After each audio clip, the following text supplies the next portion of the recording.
की जनता को आपको बताना चाहिए।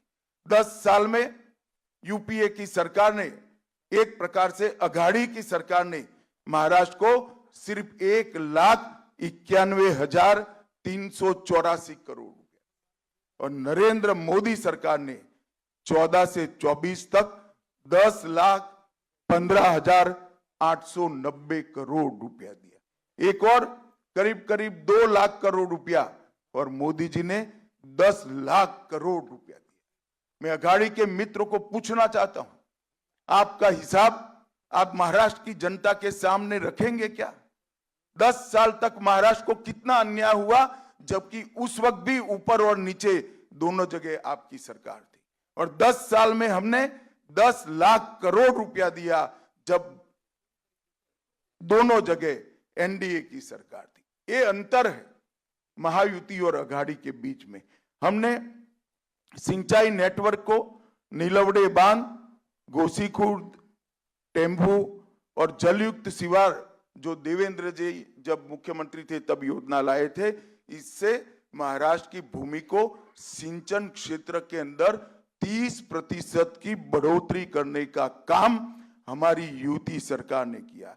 नदियों को जोड़ने के हेतु नारपार, दमनगंगा, गोदावरी और वैतरणा का विकास करने का काम भी हमने किया। 11 वंदे भारत ट्रेन चालू हो गई, 128 रेलवे स्टेशनों का अपग्रेडेशन हो रहा है। मुंबई, पुणे और नागपुर में मेट्रो का विस्तार हुआ। शिरडी और सिंगदुर्ग में नए हवाई अड्डे और टर्मिनल बने। 13,000 करोड़ से मरीन ड्राइव से बांद्रा वर्ली से सी लिंक जोड़ने वाले मुंबई कोस्टल रोड का निर्माण पूरा हुआ। वासी पुल का विस्तारीकरण हुआ। मेट्रो फेज 1 का निर्माण समाप्त हुआ। Atal Setu trans harbour link का निर्माण हुआ और 76,000 करोड़ से वाधवान बंदरगाह का निर्माण का सैद्धांतिक निर्णय दिया गया, जो एशिया का सबसे बड़ा बंदरगाह होगा और सबसे ज्यादा कंटेनर उतारने की और चढ़ाने की आवागमन की क्षमता इसकी होगी। और बैनगंगा नलगंगा इंटरलिंक परियोजना, घोसी खुर्द परियोजना जो लगभग 63 टीएमसी पानी को मोड़कर विदर्भ में नागपुर, वर्धा, अमरावती, यवतमाल, अकोला और बुलढाणा जिले के 3,71,000 हेक्टेयर भूमि को सिंचित करने का काम करेगी। इससे विदर्भ की प्यासी धरती को बहुत बड़ा फायदा होने वाला है और ये 85,000 करोड़ की योजना अगले 10 साल में हम इसको पूरी करेंगे। 2,200 करोड़ से खड़कवासला बांध से फुरसुंगी तक 34 किलोमीटर सुरंग बनाकर हमने एक बड़ा साहस करने का निर्णय किया है।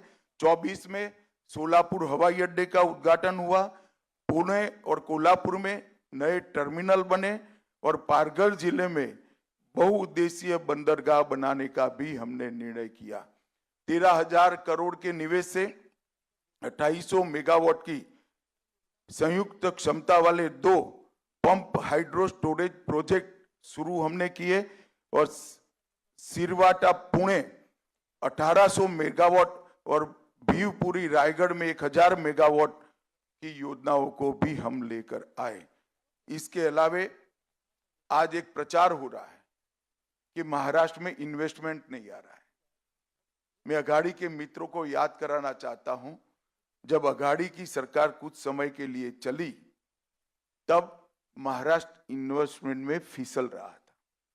महाराष्ट्र एफडीआई इन्वेस्टमेंट में 4थे नंबर तक फिसल गया था। हमारी सरकार बनने के बाद, एकनाथ शिंदे जी और देवेंद्र जी और अजित दादा की सरकार बनने के बाद दोनों वर्ष में हाईएस्ट एफडीआई अगर कोई एक राज्य के अंदर आया है तो वो महाराष्ट्र में आया है। वो आपको याद होना चाहिए। शरद पवार जी जिस प्रकार के वादे करते हैं और जिस प्रकार के मुद्दे खड़े करते हैं, इसका सच्चाई से किलोमीटरों तक कोई संबंध नहीं होता। झूठे आरोप कर एक विमर्श खड़ा कर एक नकली जनादेश लेने का आपका जो आदत है वो इस बार सफल नहीं होने वाला है। इस बार महाराष्ट्र की जनता महायुति के पक्ष में खड़ी है। मित्रों, ये संकल्प पत्र लेकर जो हम आए हैं, वो संकल्प पत्र में देवेंद्र जी ने 25 मुद्दे, प्रमुख मुद्दे आप लोगों के सामने रखे हैं। लाडली